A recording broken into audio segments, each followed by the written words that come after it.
Whether you're joining us from your hometown in North Carolina or in a distant city across the world, each one of you is a different person today than the person who came to Carolina years ago. You have defeated the obstacles, overcome the odds, and made it. So today, let's celebrate you, Carolina's class of 2021. You are graduating from an extraordinary institution.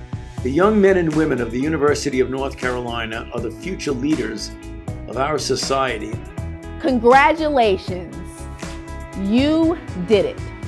You did it boldly. You did it fearlessly. You did it intelligently. And the prize of it all is that you did it in a pandemic. I am privileged to lead you in the turning of your tassel. 1, 2, 3. Congratulations. You, the class of 2021, have accomplished something really hard. And along with your faculty, your families, and your friends, we are so lucky to have been on this journey with you. We celebrate what you've accomplished, and we're excited about your future.